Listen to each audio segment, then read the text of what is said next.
Many have learned the history of American slavery, though many are unaware of some of the most influential names within this history. One of these fascinating lives was lived by a woman named Biddy Mason. Biddy Mason was a black woman born as a slave who triumphantly rose through society and became one of the most influential black entrepreneurs in California history. Like most lives of 19th century African Americans, Mason's life started in hardship and chains. Mason was born as a slave in Georgia. She was born on the 15th of August in a place called Hancock County.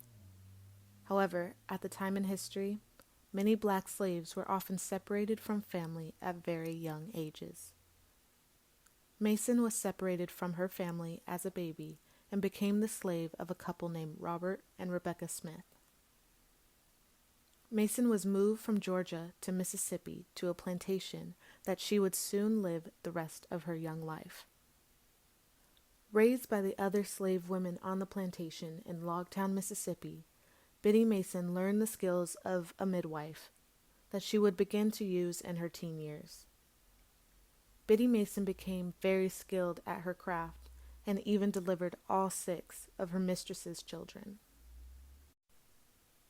During Mason's time on the Mississippi plantation, she had 3 daughters that she was fortunate enough to not have separated from her care, as was done to her. Shortly after Mason's youngest daughter was born, life on the plantation began to change.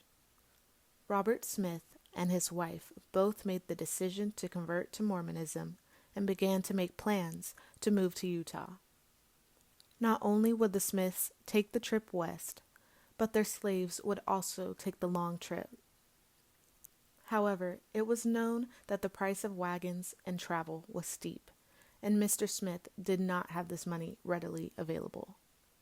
It was a real possibility that slaves would be sold to raise money for this trip west, and Mason feared possible separation from her children. Luckily, after all arrangements were made for the trip, Mason and all 3 daughters came along. The trail to Utah was long and tiring for the slaves, since many of the wagons were reserved for whites only. The trip also consisted of work for Mason, who had to tend to the slave owners' cattle and delivered 4 children while on the way to Utah. The wagon train finally reached Utah in November of 1848. The Smiths and their slaves would stay in Utah for the next 3 years, before Robert and Rebecca Smith answered a call from Brigham Young, the leader of the Mormon religion, to create a new town in California. Biddy Mason and her 3 daughters would soon find themselves in the free state of California, the place where their lives would finally change. During their stay in California, under control of the Smith family, Biddy Mason and the other slaves lived in the San Bernardino area. While there, Biddy was able to make connections with a wider group of other blacks. One of these important connections was with a man named Robert Owens. Owens happened to be a freed slave who owned his own business. It was Owens that provided Mason with all the information and necessary resources to gain her freedom. By this time, the search for her own freedom, as well as the freedom of all the Smith slaves, was at the forefront of Biddy's mind. However, before she could take action, Mason had to deal with the ever-changing mind of Robert Smith.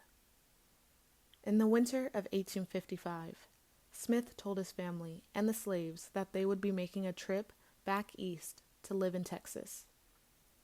Since Texas was not yet a free state, Mason knew that this was her one and only chance to free her chains. Before the group's detour towards Los Angeles for supplies, Biddy had given a letter to a friend to pass off to Robert Owens, someone she knew would know what to do. And he did know exactly what to do. Owens informed the sheriff of Smith's illegal action of keeping slaves in a free state. While staying in a makeshift camp in the Santa Monica Mountains outside of Los Angeles, the Smith group was confronted by the sheriff.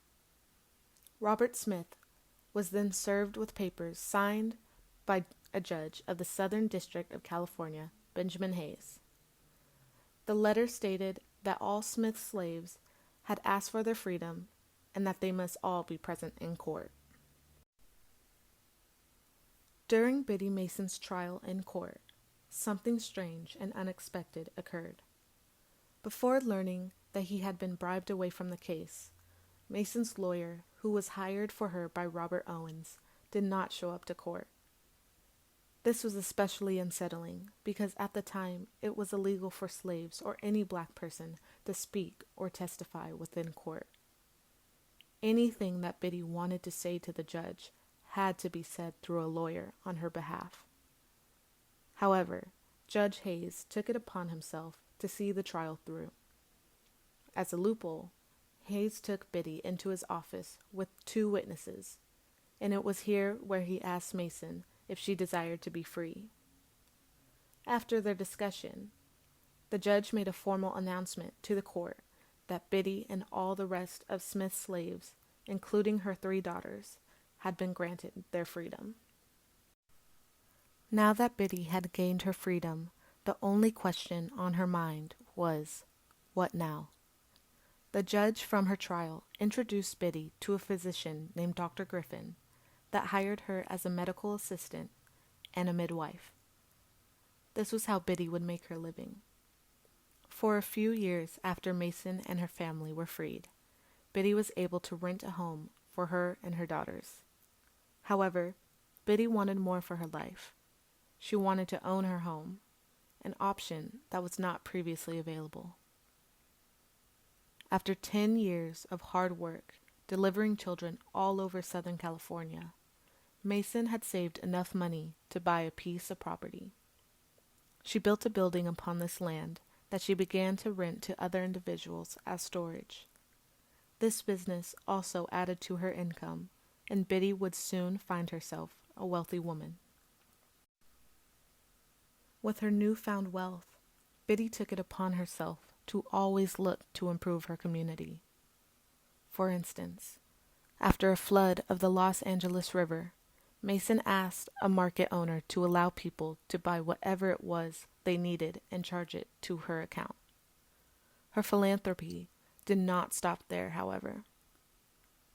Biddy was a member of a white church in town that allowed her to attend because of her monetary contributions, but she knew that the poor blacks in the city also deserved a place of worship. Therefore, in 1872, Biddy had the first African Methodist Episcopal Church of Los Angeles built on the piece of property that she owned. It was a place of refuge for many poor blacks that had no other option. And still her contributions to the community did not stop there. Biddy's grandchildren had been attending a school in Stockton because there was no school for black children in Los Angeles. This troubled Biddy. So, with a monetary contribution by Biddy, the church was able to open a school, which was the first school for blacks in the city. Biddy was able to see her wealth and contributions to her community prosper for the rest of her life. Biddy Mason eventually passed on January 15th, 1891. She was buried in an unmarked grave and rests there for the next century.